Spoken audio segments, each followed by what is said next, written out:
the members of the Royal Rastafari community, we greet you in the name of His Imperial Majesty, Emperor Haile Selassie I, conquering line of the tribe of Judah, King of Kings, Lord of Lords.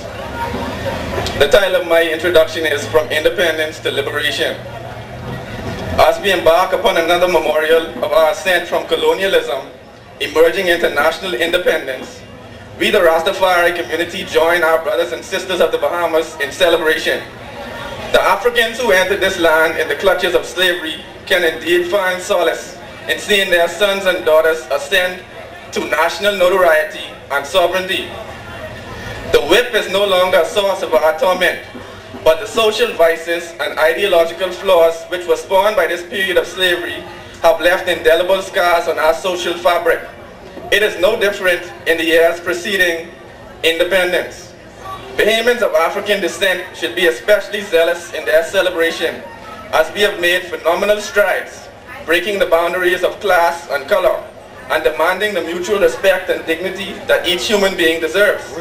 A new era of freedom was born, but there is yet still another hurdle to be cleared, and this hurdle is the empowerment of all Bahamians, irrespective of social stereotypes and barriers of cultural orientation.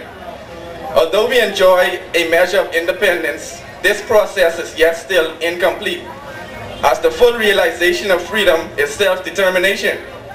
We must not cease in our efforts to remove all the stains which blanket our society, which are the relics of the era of colonialism, which stare back at us unflinchingly.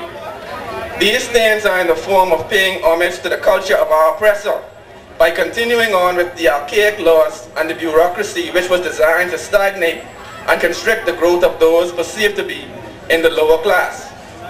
The rapid recidivism of our prison system and the outrageous governmental foot dragging all stand as testaments to the failed organizational structures which still fail to produce harmonious growth. We must produce an honest critique and accounting of the wrongs which have transpired and make conscious efforts to correct the mistakes of our past. We have struggled for fair and equal access to the political process, even when the shackles of slavery were broken in one fatal blow to ignorance. And through the spirit of unity, we have found national unity, now independent of racial or class distinction. There are yet still persistent reminders of the leash which still connects us to our colonial masters, which cannot be denied if we are to forge a true spirit of independence. The oath of allegiance cannot and must not be designated for anyone but the Bahamian people, for it is within the people where the power resides, whom are the true decision makers in this country. The members of parliament whom we elect every election cycle, as well as the leaders within the public service, all swear allegiance to Queen Elizabeth, her heirs and successors. How can there be valid elections if the people of the Bahamas are not even acknowledged during the swearing-in ceremony of its leaders? If the highest public servants owe their allegiance to another nation and her sovereign, there can be no true independence.